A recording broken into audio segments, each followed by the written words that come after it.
सभी साथियों को नमस्कार, जय हिंद। गोल्डन एजुकेशन क्लास में आप सभी का हार्दिक स्वागत है, अभिनंदन है। साथियों, आज आपके लिए लेके आए हैं हम लोग नेशनल इनकम के बारे में, राष्ट्रीय आय के बारे में पॉइंट टू पॉइंट बात करेंगे कि इसका क्या उपयोग है, क्या यूज़ है, क्या होता है। संक्षेप में आपको बताने का प्रयास करेंगे और ये बहुत ही महत्वपूर्ण टॉपिक है क्योंकि प्रतियोगी परीक्षा में बहुत सारे प्रश्न यहाँ से पूछे जाते हैं, तो इसको बिल्कुल मिस नहीं करना है। आइए बात करते हैं। सबसे पहले लेके आते हैं हम लोग राष्ट्रीय आय। राष्ट्रीय आय से देखिए संबंध क्या है, क्या प्रोसेसिंग इसका देखते हैं एक बार कि राष्ट्रीय आय किसी देश की ओर से एक साल में उत्पादित सभी वस्तुओं और सेवाओं की कीमत, ध्यान रखना है, एक साल की बात चले, यहाँ 1 ईयर की बात होती है, अभी राष्ट्रीय की बात करते हैं, ठीक है, कि सभी वस्तुओं और सेवाओं की कीमत प्राप्ति होती है। जितनी ज़्यादा राष्ट्रीय आय होगी उसी अनुसार किसी भी अर्थव्यवस्था या देश का विकास आगे बढ़ता है। ये ध्यान रखना है आपको कि राष्ट्रीय आय के आंकड़ों से ये जाना जा सकता है कि किसी देश का विकास कितनी तेज़ी से बढ़ रहा है, ठीक है। मेन बात यहाँ पे देखना है आपको।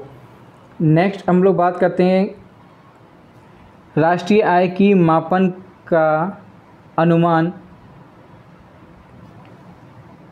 1868 में दादा भाई नौरोजी में प्रकाशित किया। इन्होंने अपनी पुस्तक the poverty of un-British rule of India में भारत की राष्ट्रीय आय 340 करोड़ रुपए और प्रति व्यक्ति आय 20 रुपये बताया था, ठीक है। ये पॉइंट बहुत ही महत्वपूर्ण है, इसको आप नोट कर लीजिए कहीं पे या इसका स्क्रीनशॉट लेकर रख लीजिए। बहुत ही मेन पॉइंट, यहाँ से प्रश्न, कई सारे प्रश्न बनने हैं, ठीक है।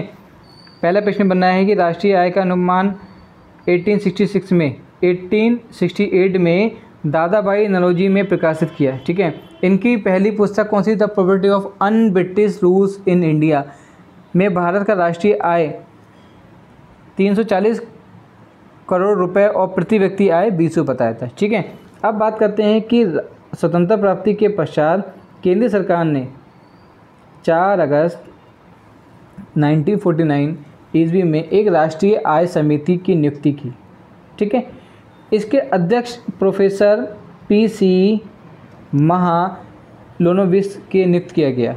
ये नाम ध्यान रखना आपको, ठीक है। अध्यक्ष उस समय के किसी वजह केंद्र सरकार ने 4 अगस्त 1949 ईस्वी में एक राष्ट्रीय आय समिति की नियुक्ति की। इसके अध्यक्ष कौन थे? Professor PC. महालनोबिस ने नियुक्त किया। स्वतंत्रता प्राप्ति के बाद 1949 में गठित राष्ट्रीय आय समिति ने प्रति व्यक्ति आय कितना था? 246.9 रुपये का अनुमान लगाया, ठीक है। समथिंग कह सकते हैं आप, 247 रुपये का अनुमान, ठीक है। केंद्रीय सांख्यिकी संगठन CSO से संबंधित मुख्य तथ्य CSO भारत में सांख्यिकी गतिविधि के समन्वय और सांख्यिकी मानकों के विकास अनुरक्षण हेतु उत्तरदायी केंद्रीय सरकार का एक संगठन है। इसकी स्थापना 2 मई 1951 को हुई थी। CSO का मुख्यालय कहाँ है? नई दिल्ली में स्थित है। ये संगठन सांख्यिकी और कार्यक्रम विनियम मंत्रालय भारत सरकार के अधीन है, ठीक है। ये ध्यान रखना आपको कि मुख्यालय कहाँ पे? आप कहोगे नई दिल्ली में। नेक्स्ट है हमारा राष्ट्रीय आय की माप। राष्ट्रीय आय की माप 3 विधियां हैं। कौन कौन सी हैं? देखिए, आय गणना विधि, उत्पाद गणना विधि और व्यय गणना विधि।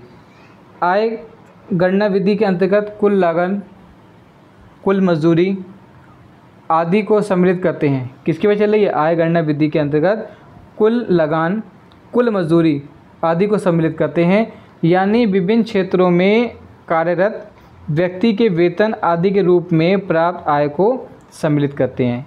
मतलब विभिन्न क्षेत्रों में, अलग अलग एरियाज में जो कार्यरत व्यक्ति के वेतन, मतलब उनकी सैलरी है, उसके रूप में जो प्राप्त जो इनकम होती है उसको सम्मिलित करते हैं। किसकी बात चल रही है? आय गणना की बात चल रही है।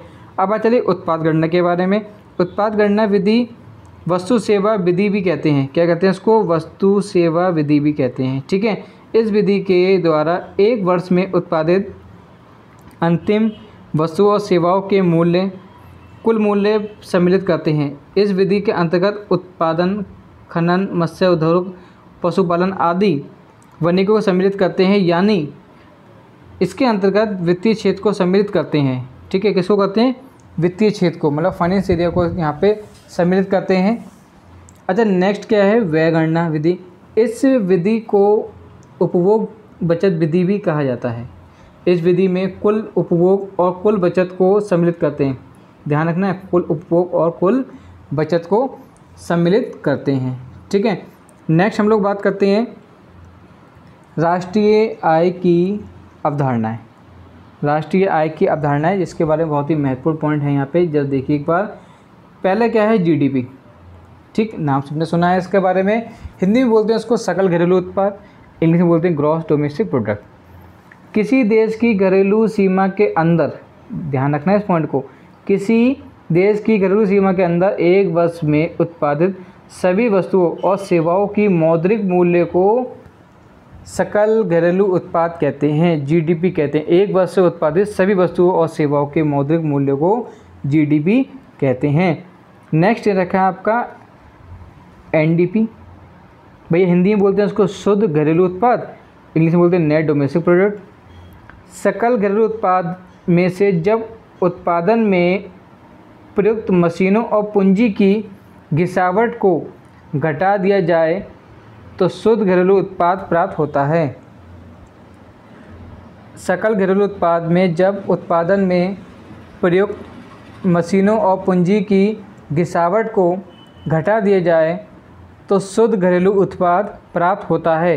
शुद्ध घरेलू उत्पाद NDP is equal to GDP minus मूल्यह्रास। ठीक है, ध्यान रखना है formula, NDP is equal to GDP minus मूल्य। अब ये अभी ऐसे याद आपको नहीं आएगा, लेकिन जब आप परीक्षाओं में या नेट यूजीसी में या आप यूपीएससी की तैयारी कर रहे हैं, एसएससी कर रहे हैं, या आपका सब्जेक्टिव अगर इकोनॉमिक्स है, तो आपको इन फॉर्मूलों का बहुत ही इंपॉर्टेंट है। न्यूमेरिकल क्वेश्चन आते हैं, यहाँ पे पूछी जाती हैं सब चीज़ें। ठीक है, नेक्स्ट हम लोग बात करते हैं, और प्लीज़ चैनल को लाइक जरूर कर दीजिएगा, सब्सक्राइब जरूर कर दीजिएगा, और ताकि नोटिफिकेशन आपको सभी प्राप्त होते रहें। 1 मिनट लगेगा लाइक करने में, जरूर कर दीजिएगा प्लीज़। नेक्स्ट हम लोग बात करते हैं एनडीपी। ठीक है, हिंदी में बोलते हैं सकल राष्ट्रीय उत्पाद, जिसे बोलते हैं ग्रॉस नेशनल प्रोडक्ट। ठीक है, बात चल रही है नेशनल की। अब देखिए, किसी देश के द्वारा एक वर्ष में, देखिए नेशनल बताइए, किसी देश के द्वारा एक वर्ष में उत्पादित समस्त वस्तुओं और सेवाओं की मौद्रिक मूल्य को सकल राष्ट्रीय उत्पाद कहते हैं, जिसमें ध्यान रखना यहाँ पे, जिसमें विदेशों से प्राप्त आय सम्मिलित होती है। ठीक है, ये ध्यान रखना है आपको, जिसमें विदेशों से प्राप्त आय सम्मिलित होती है। फॉर्मूला क्या होता है? NGP is equal to GDP plus विदेशी से अर्जित विशुद्ध आय। ठीक है, ये आपको फॉर्मूला ध्यान रखना पड़ेगा। नेक्स्ट आपका दे रखा है नेट नेशनल प्रोडक्ट, जिसे बोलते हैं हम लोग एनएनपी। ठीक है, शुद्ध राष्ट्रीय उत्पाद। सकल राष्ट्रीय उत्पाद से जब उत्पादन में प्रयुक्त मशीनों और पूंजी की घिसावट को घटा दिया जाता है तो शुद्ध राष्ट्रीय उत्पाद प्राप्त होता है। NNP is equal to GNP minus मूल्यह्रास। ठीक है, NNP is equal to GNP minus मूल्यह्रास। देखिए ये सब फॉर्मूला उसी से अटैचमेंट आपका बनता चला जाएगा। नेक्स्ट क्वेश्चन की बात करते हैं हम लोग, नेशनल इनकम, मतलब जिसे बोलते हैं हम राष्ट्रीय आय, एनआईए बोलते हैं शॉर्ट में, के साधन लागत पर शुद्ध राष्ट्रीय उत्पाद को राष्ट्रीय आय कहते हैं। प्रचलित कीमतों पर शुद्ध राष्ट्रीय उत्पाद से अप्रत्यक्ष कर को घटा दिया जाए तो उत्पादन को जोड़ दिया जाए तो राष्ट्रीय आय प्राप्त होती है। राष्ट्रीय आय क्या होता है? एनआई, प्रचलित कीमतों पर शुद्ध राष्ट्रीय आय, अप्रत्यक्ष कर, और क्या होता है? उपादान। ठीक है, नेक्स्ट है आपका वास्तविक राष्ट्रीय आय, रियल नेशनल इनकम, इसे बोलते हैं आरएनआई। किसी देश की मुद्रा का क्रय शक्ति से निरंतर परिवर्तन होता रहता है, इसलिए वास्तविक राष्ट्रीय आय की जानकारी के लिए किसी आधार वर्ष के सापेक्ष शुद्ध राष्ट्रीय उत्पाद की गणना की जाती है। नेक्स्ट हम लोग बात करते हैं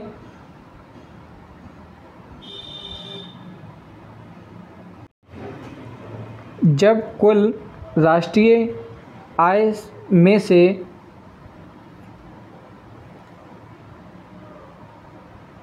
कुल जनसंख्या का भाग देते हैं, जब कुल राष्ट्रीय आय में से कुल जनसंख्या भाग देते हैं तो प्रति व्यक्ति आय प्राप्त होती है। ठीक है, प्रति व्यक्ति आय दो तरीके से प्राप्त होती है। कौन कौन सी होती है ज़रा देखिए।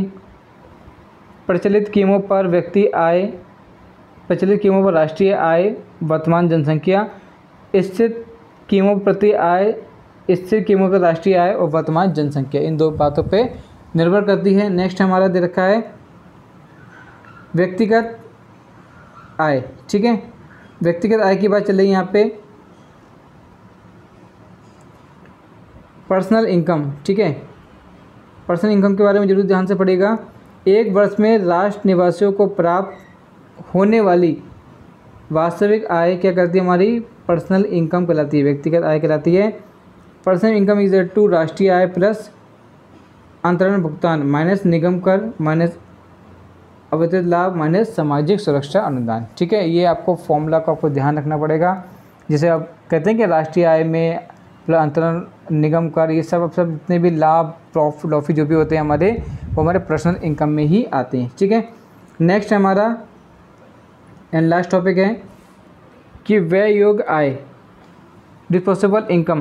प्रत्येक व्यक्ति एक वर्ष में प्राप्त आय को पूर्णतः व्यय नहीं कर पाता है, बल्कि सरकार द्वारा प्रत्यक्ष कर के रूप में कुछ राशि ले ली जाती है। शेष बची राशि को व्यय योग्य राशि कहते हैं। देखिए, व्यय योग्य राशि इज इक्वल टू व्यक्तिगत आय और प्रत्यक्ष कर। ठीक है, ये हमारे लिए थोड़ा सा एक महत्वपूर्ण पॉइंट थे, इन्हीं को आप ध्यान रखिएगा, आपको अच्छे समझ में आ गया होगा I think. Thank you so much watching this video. Please channel को लाइक और सब्सक्राइब जरूर कर दीजिएगा। धन्यवाद।